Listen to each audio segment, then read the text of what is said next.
بسم اللہ الرحمن الرحیم۔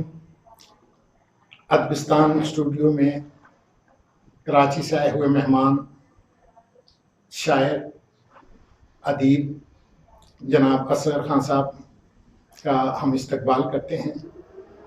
اصغر خان صاحب آتش زیرپا کے علاوہ خان کی ڈائری کے خالق ہیں۔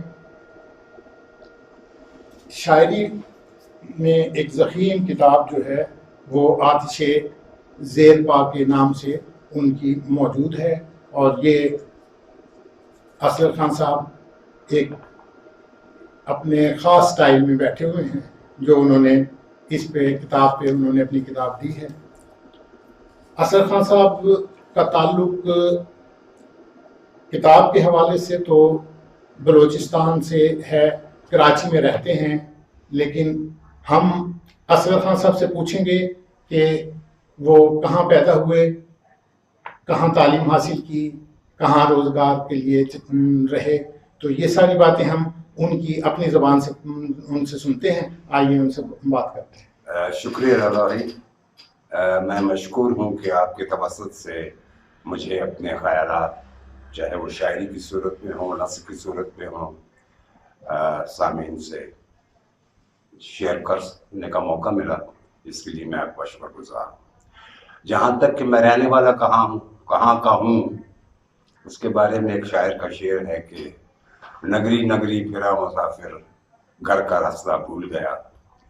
بنیادی طور پر میرا تعلق کے پی کے ایک گاؤں ڈھوڈیال سے ہے، جو مانسیرا سے تقریباً 12 میل کی مسافت پر دریائے سرن کے کنارے واقع ہے۔ والد بسلسلہ ملازمت بلوچستان چلے گئے، تو یوں میری پیدائش تو اگرچہ شورکوٹ میں ہوئی، لیکن شروع سے ہمیں بلوچستان جانا پڑا، اور میری زندگی کا بیشتر حصہ بلوچستان کے شہروں سبی، مچھ اور کوئٹہ میں گزرا۔ میری تعلیم بھی بنیادی وہیں میں نے حاصل کی۔ اس کے بعد زرعی کالج ٹنو جام سے میں نے MSc کی اور بلوچستان میں ملازمت کا آغاز کیا۔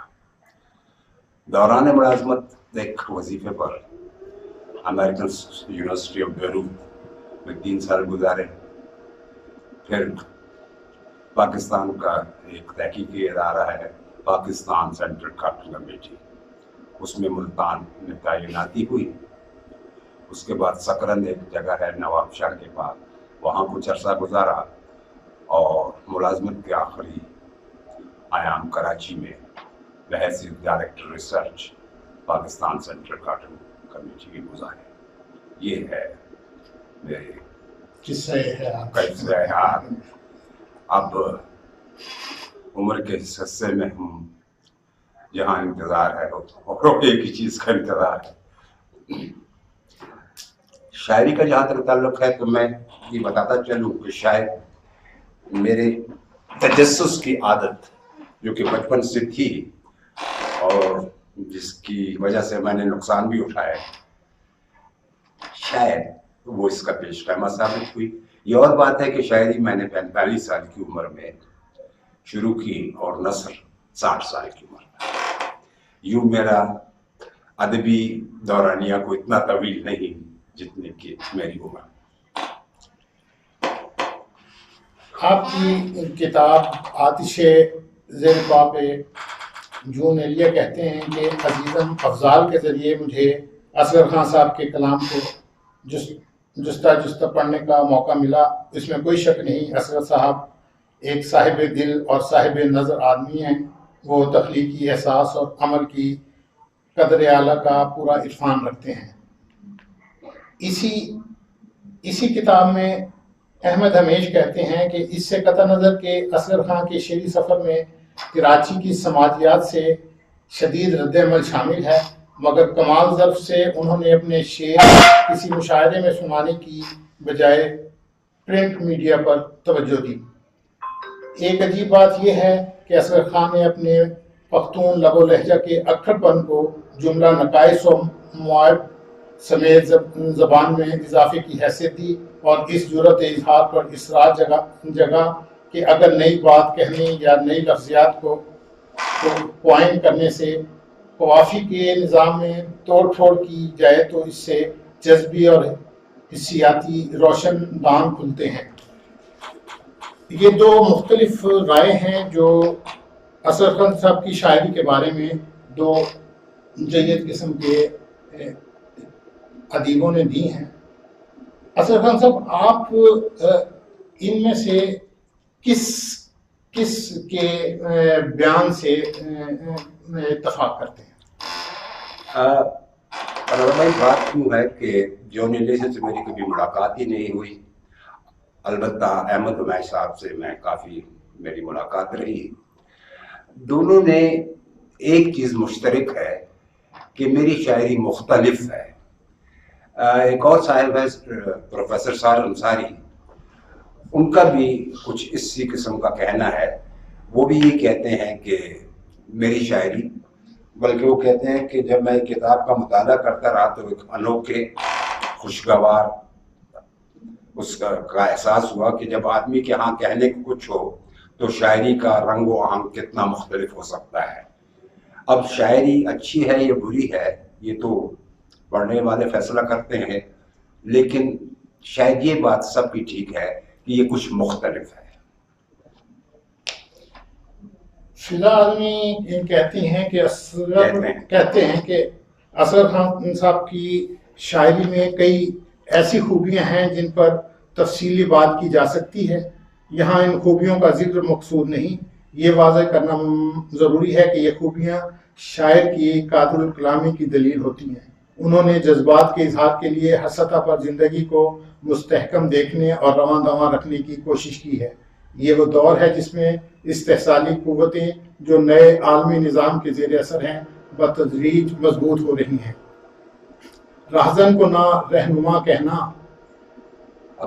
حبس کو مت کبھی ہوا کہنا، پار آخر خدا لگائے گا، نہ خدا کو نہ کبھی خدا کہنا۔ تو آپ کی شاعری اس قسم کی جو شاعری جو میں نے ابھی جو دو شعر پیش کیے ہیں، یہ تو بغاوت کی شاعری ہے۔ اور ایک چیز جو میں نے کراچی کے دبستانی کراچی کے شاعروں میں دیکھی ہے، وہ شاعری جو ہے وہ اس میں سے بغاوت جھلکتی ہے۔ تو اس کی کوئی خاص وجہ آپ سمجھتے ہیں کہ یہ ہے؟ میں سمجھتا ہوں کہ اس کی کوئی خاص وجہ تو نہیں، لیکن یہ احساس مجھے بھی ہے جب دوسروں کے شاعروں کے حضرات کے کلام کو میں دیکھتا ہوں اور اپنے کلام کو دیکھتا ہوں تو یہ چیز، اور اس کا اظہار میں نے اپنے شعر میں بھی کیا ہے کہ یہ تو اسلوب سے بغاوت ہے، لوگ کہتے ہیں شاعری میری۔ تو میں نے جو دیکھا، جو سمجھا، اس کا اظہار کر دیا بغیر کسی قطع و بری کے۔ میں نے اپنی سوچوں کو کاری اور معاشرے کی خوشنودی کی بھیٹ نہیں چڑھایا، اس کا شاید مجھے خمیازہ بھی بھگتنا پڑے، لیکن میں ذہنی طور پر اس کے لیے تیار ہوں۔ تو آپ کی شاعری کے بارے میں ایک اور رائے ہے کہ اصغر خان کا یہ شعر زندگی کے بارے میں ان کا نمائندہ شعر کہلا سکتا ہے۔ اس میں زندگی کا پورا فلسفہ موجود ہے، یعنی کہ اپنی مرضی سے جس کو جی نہ سکو، اپنی مرضی سے جس کو جی نہ سکو، موت اس زندگی سے بہتر ہے۔ شیر کی ایک دن کی زندگی لیڈر کی 100 سالہ زندگی سے بہتر ہے۔ اصغر خان نے اس بات کو منظوم مگر انتہائی معنی افریزی اور مضمون افرینی سے ادا کیا ہے۔ ان کے اکثر اشعار اسی قسم کی ندرت لیے ہوئے ہیں۔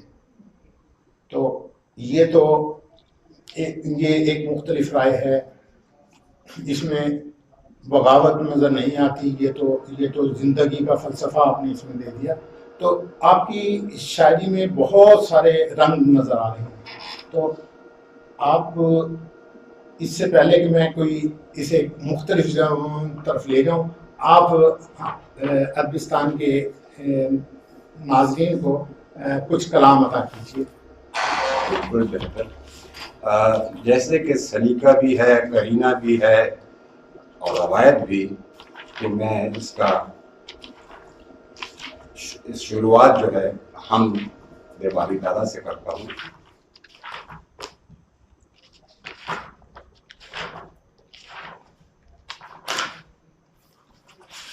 ہم کے کچھ اشعار. جی ارشاد. حسن تیرا جمال تیرا ہے, واہ جذب تیرا جلال تیرا ہے, واہ تجھ سے کچھ بھی نہیں ہے پوشیدہ, آئینہ بے مثال تیرا ہے. واہ حکمرانی تیری ازل دعوت, تخت یہ لازوال تیرا ہے. واہ میں کہاں التفات کے قابل, مجھ پہ لطف و کمال تیرا ہے. واہ میں ہوں ذرہ میری حقیقت کیا, میرا خواب اور خیال تیرا ہے. کر کے آزاد کر دیا محبوس, کر کے آزاد کر دیا محبوس, کار یہ لامحال تیرا ہے. سرکشی پر اسے نہ کر محمول, میرا مقصد وصال تیرا ہے. بخش دے یا اسے سزا دے تو, اصغر مست حال تیرا ہے. ماشاء اللہ. تو یہ تو ہم کی ایک جو ضرورت ہے, اللہ کی ثنا تو ہمیشہ ہر شاعر جو ہے وہ ابتدا میں کرتا ہی ہے. ہمیں اپنی چنیدہ غزلیں چند عطا کیجیے تاکہ لوگ اس سے لطف اندوز ہو سکیں اور آپ کے رنگ کو دیکھ سکیں. اس بارے میں عرض یہ ہے کہ پسند ہر شخص کی مختلف ہوتی ہے. ضروری نہیں کہ جو غزلیں یا اشعار مجھے پسند ہے سب کو ہی پسند آئیں, لیکن میں کوشش کرتا ہوں. نہیں, ہوتا تو یہ ہے کہ آپ یہ بات آپ بالکل درست کہہ رہے ہیں, لیکن ہوتا یہ ہے کہ لوگ, آپ نے جو شاعر ہے وہ معاشرے سے جو ہے وہ ڈپکٹ کرتا ہے ان چیزوں کو, اور وہ اس کی پسند بھی ان سے مل جاتی ہے جو لوگوں کی پسند ہوتی ہے. تو آپ ارشاد کیجیے. لہریں جب بے قرار ہوتی ہیں, جی, لہریں جب بے قرار ہوتی ہیں, کشتیاں جل پار ہوتی ہیں. واہ کچھ تو دل کا غبار چڑھتا ہے, آنکھیں جب اشک بار ہوتی ہیں. واہ واہ واہ. کیا کروں میں بوصف سادہ دلی, لغزشیں بار بار ہوتی ہیں. وہ جنہیں اہل دل بساتے ہیں, بستیاں شاندار ہوتی ہیں. جن پہ گرتے ہی چاک ہو ریشم, دیکھیں وہ آبدار ہوتی ہیں. چاہتوں کے حسین میلے میں رنجشیں بھی ہزار ہوتی ہیں. جو گزرتی ہے ان کی صحبت میں ساعتیں مشک بار ہوتی ہیں. یوں بھی ہوتا ہے زیست میں اصغر, یوں بھی ہوتا ہے زیست میں اصغر, نیکیاں دل پہ بار ہوتی ہیں. نیکیاں دل پہ بار ہوتی ہیں. راہ اگر پر خطر نہیں ہوتی, آرزوئے سفر نہیں ہوتی. شمع جلتی ہے اب اجالوں میں, رات کی منتظر نہیں ہوتی. جھانک لے جو کسی کے دل میں بھی, ایسی کوئی نظر نہیں ہوتی. ایسی کوئی نظر نہیں ہوتی. چھین سکتا ہو شرط اتنی ہے, رزق پر اب مہر نہیں ہوتی. واہ واہ واہ.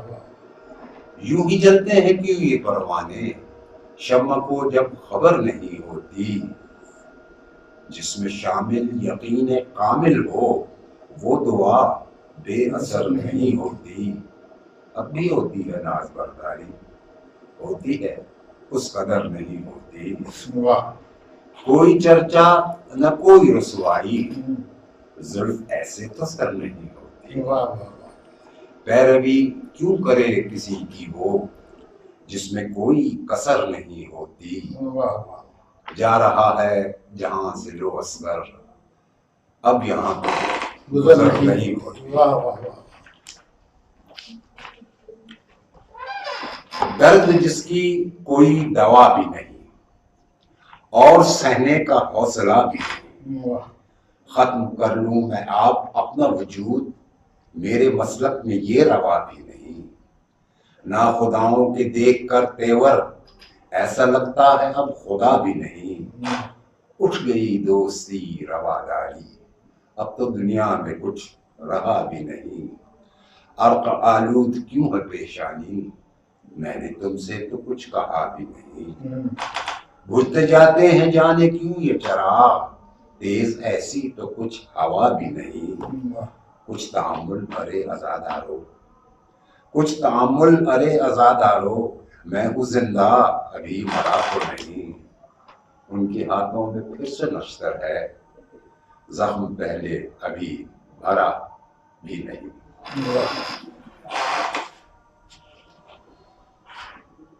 حضرت خان صاحب آپ تشریف لائے، آپ نے